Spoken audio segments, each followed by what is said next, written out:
సచివాలయ వ్యవస్థలోనే కేవలం secretariat, ward secretariat కావచ్చు, గ్రామ సెక్రటేరియట్లో కానీ సింగిల్ నోటిఫికేషన్లో 1,20,000 మందికి ఉద్యోగాలు కల్పించాం.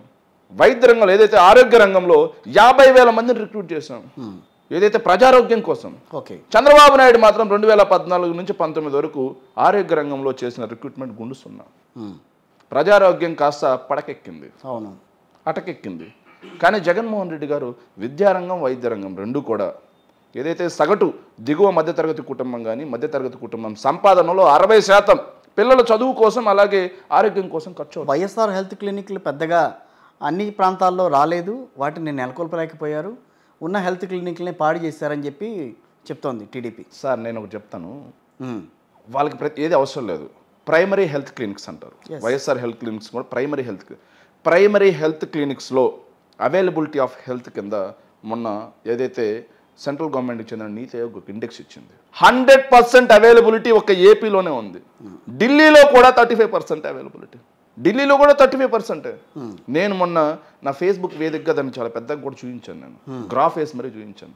100% హెల్త్ అవైలబిలిటీ. మీకు ఒక చిన్న ఉదాహరణ చెప్తాను. నేను నా స్నేహితులతో నేను అరకు వెళ్ళాను ఒకసారి. మా ఫ్రెండ్కి అక్కడే జారి కాలు దెబ్బతగిలింది. అరకు దగ్గర ఒక హాస్పిటల్ ఉంది, అరకు అండి గుర్తుపెట్టుకోండి. హాస్పిటల్కి వెళ్తే నైట్ టైంలో గైనకాలజిస్ట్ అవైలబుల్లో ఉందండి.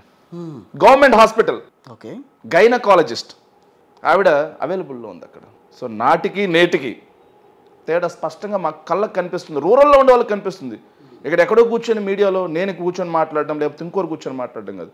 ఆ ఊర్లో డాక్టర్ ఉన్నాడా లేదా, ఆ ఊర్లో నర్సు ఉన్నారా లేదా, ఆ ఊర్లో ఏదైతే మందులు లభిస్తున్నాయా లేదా, ఆ ఊర్లో నాణ్యమైన ఏదైతే విద్య లభిస్తుందా లేదా అనేది అనుభవించే వాళ్ళకి తెలుస్తుందా లేదా. నేను చెప్తానండి అసలు ఏం రావట్లేదు అని చెప్తాను, కానీ అక్కడ స్కూల్స్ మొత్తం రూపు మారిపోయాయి. డిజిటల్ విద్య లభిస్తుంది, ఇంగ్లీష్ మీడియం లభిస్తుంది, ఐబీ సిలబస్ ఇంట్రడ్యూస్ చేస్తున్నారు. పిల్లలకి యూనిఫామ్స్ చూడండి, పిల్లల స్కూల్ బ్యాగ్స్ చూడండి, పిల్లలకి ఈరోజు అయితే బుక్స్ ఏదైతే ఒకవైపు ఇంగ్లీష్ మీడియం ఒకవైపు తెలుగు మీడియం చూడండి, బైలింగ్వల్ టెక్స్ట్ బుక్స్. ఇంతకుముందు టెక్స్ట్ బుక్స్ జూన్లో స్టార్ట్ అయితే ఎప్పుడో సెప్టెంబర్కి కూడా టెక్స్ట్ బుక్స్ వచ్చాయి కాదు. అది తల్లిదండ్రులకు తెలియదా, పిల్లల తల్లిదండ్రులకు? విద్యా వైద్య రంగాలకి తప్పించి మిగతా రంగాల మీద వైఎస్ఆర్ కాంగ్రెస్ పార్టీ ఎక్కడా దృష్టి సారించలేకపోయింది సార్. అది ఎలా అంటే ప్రతిపక్షాల కేవలం దుష్ప్రచారం తప్పిస్తే వాస్తవం కాదంటారు నేను. ఎందుకు కాదంటే అంటే నిర్మాణ రంగం తీసుకున్న మౌలిక వస్తువులు అన్నారు, ఇసుక రేట్లు పెంచిన తర్వాత నిర్మాణ రంగం చూడండి, మౌలిక వస్తువులు అన్నారు. మౌలిక వస్తువులు కల్పించడంలో చంద్రబాబు నాయుడు ఎంత కల్పించాడు, మనం ఎంత కల్పించాం. సో కంపేర్ చేసుకుందాం ఒక్కసారిగా. అంటే మేము ఫెయిల్ అంటున్నారు కాబట్టి ఒకసారి కంపేర్ చేసుకున్నాం. నేను ఎందుకు ఫెయిల్ అంటాను, ఇసుక మీరు ఫెయిల్ అని చెప్పట్లా, ఇసుక లభ్యత లేదు, నిర్మాణ రంగం కుదేలైంది. గ్రాస్ రూట్ లెవెల్లో గ్రామాల్లోకి వెళ్తే వాళ్ళు మాట్లాడుతున్న పరిస్థితులు ఇవి. నేను గ్రామాల్లోకి వెళ్తే సిగ్నేచర్ స్టూడియోస్ నుంచి వెళ్ళి కొంతమందిని చేస్తే వాళ్ళు అదే చెప్తున్నారు, ఎందుకు ఈ రకమైన పరిస్థితి వస్తుంది నేను అడుగుతున్నారు. నేను చెప్తాను, మేమేమంటున్నాం అంటే చంద్రబాబు నాయుడు గారి పీరియడ్కి మనకి కంపేర్ చేద్దాం. చంద్రబాబు నాయుడు గారి పీరియడ్లో ఇసుక ఫ్రీ అన్నారు, కానీ ఇసుక ఎక్కడైనా ఫ్రీగా లభించిందా? ఛాలెంజ్. ఇసుక మొత్తం తెలుగు తమ్ముళ్ళ జోబీలోకి వెళ్ళింది. ఇసుక మొత్తం కూడా విచ్చలవిడిగా దోచుకొని పంది కుక్కుల్లాగా తిని ఇసుక మాఫియాలాగా ఏర్పేడు దగ్గర లారీలతో తొక్కి చంపిన ఘటనలు కూడా చూసాం.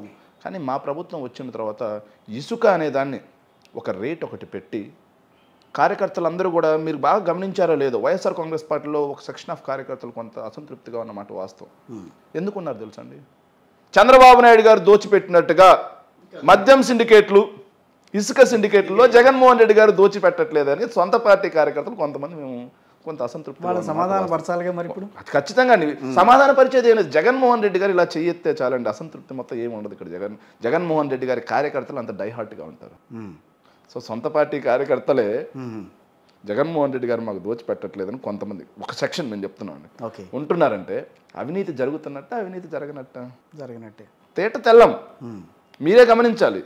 చంద్రబాబు నాయుడు మద్యం సిండికేట్లన్నీ ఎవరికి ఇచ్చాడు? శాండ్ మొత్తం ఎవరికి ఇచ్చాడు? వాళ్ళ కార్యకర్తలకి, తెలుగు తమ్ముళ్ళకి. సెక్రటరీ గారు మద్యపాన నిషేధం చేస్తా ఉన్నారు, దాన్ని అమలు పరచలేకపోయారు అంటున్నారు. ఖచ్చితంగా అండి, అమలు పరచలేకపోయాం, దీన్ని ఒప్పుకుంటున్నాం. కానీ జగన్మోహన్ రెడ్డి గారు ఏదైతే మద్యపాన నిషేధం దిశగా తొలి దిశగా అడుగులు వేసినప్పుడు రేట్లు పెంచుతామని చెప్పారు. పెంచారా లేదా?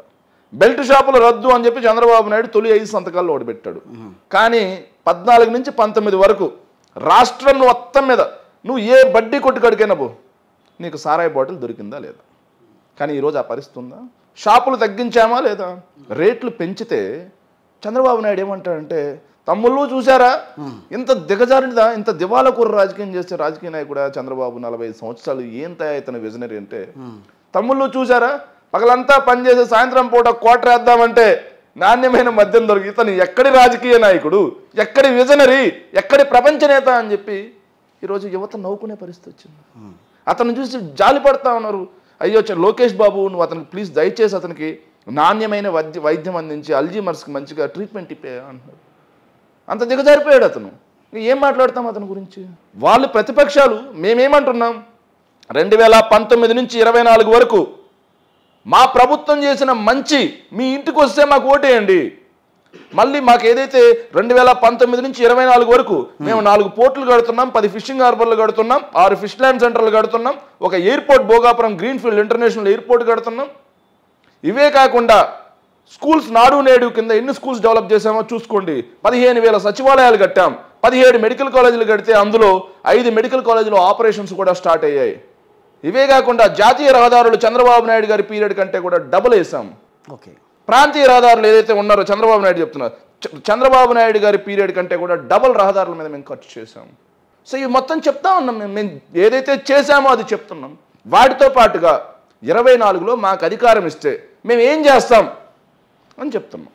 కానీ చంద్రబాబు నాయుడు, లోకేష్, పవన్ కళ్యాణ్ ప్రచారంలో ఏమని వెళ్తున్నారు మీరు చెప్పండి. చంద్రబాబు నాయుడు 45 సంవత్సరాల ఇండస్ట్రీ, 14 సంవత్సరాలు రాష్ట్రానికి ముఖ్యమంత్రి. అలాంటి నాయకుడి నోటి నుంచి రావాల్సిన మాట ఇది. తమ్ముళ్ళు మాకు అధికారం ఇస్తే నాణ్యమైన మద్యం సరసమైన ధరకే అందిస్తాం, ఇంటింటికి డోర్ డెలివరీ చేస్తాం. కానీ మేమేమంటున్నామో తెలుసా, రాష్ట్రంలో కాదు, మీరు ఇంటింటికి పెన్షన్లు డోర్ డెలివరీ చేస్తేనే మాత్రం అది తప్పు అంటున్నట్టు. పెన్షన్లు డెలివరీ చేస్తే తప్పు, పెన్షన్ ఇస్తే తప్పు, సరుకులు ఇంటికి తీసుకెళ్ళిస్తే తప్పు. కానీ వాళ్ళు మద్యం మాత్రం డోర్ డెలివరీ, మద్యం డోర్ డెలివరీ చేయొచ్చు వాళ్ళు. సో మేమేమంటున్నాం అంటే ప్రజల వ్యత్యాసం గమనిస్తున్నారు. 100% ఖచ్చితంగా గమనిస్తున్నారు.